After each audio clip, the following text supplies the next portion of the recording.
আসসালামু আলাইকুম। আমার চ্যানেলে আরও একবার সবাইকে স্বাগতম। আমি আজকে নিয়ে এসেছি তালের বড়ার রেসিপি।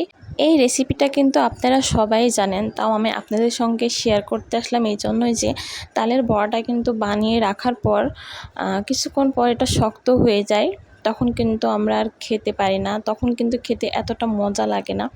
তো আমি আজকে সেটাই শেয়ার করব কীভাবে বানালে পরে এটা অনেকক্ষণ সময় আর কি নরম থাকবে আর ভিতরে কিন্তু কোনো আটা থাকবে না।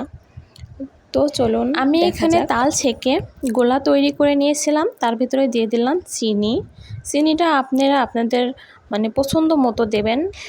এবার আমি দিয়ে দিলাম আতপ চালের আটা, এটাকে চালের গুঁড়া আর কি বলা হয়, সবাই চেনেন এটা। আর এর ভিতরে দিয়ে দিচ্ছি ময়দা। আমি কিন্তু চালের গুঁড়া যে পরিমাণ নেব তার একটু কম নেব আর কি, যেমন হাফ কাপ ময়দা নেব আর 1 কাপ চালের গুঁড়া নেব, এমন মাপ অনুযায়ী আমি নিচ্ছি। নিয়ে এটাকে আমি ভালো করে মাখিয়ে নেব, মাখিয়ে একটা নরম গোলা তৈরি করে নেব। টেনে দেখবেন না, ভিডিওটি টেনে দেখলে কিন্তু বুঝতে পারবেন না। আমি কিন্তু এর ভিতরে ময়দা আর চালের গুঁড়া তো দিয়েছি, আর এই গোলাটাকে কিন্তু তৈরি করতে হবে একটু নরম, একটু নরম করে, শক্ত হবে না।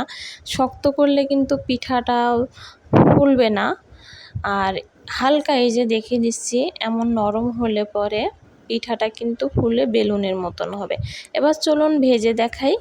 আমি এবার চুলার উপরে তেল দিয়ে দিচ্ছি। এবার আমি পিঠাগুলোকেও ছেড়ে দিলাম, দিয়ে এগুলোকে ভেজে নেব।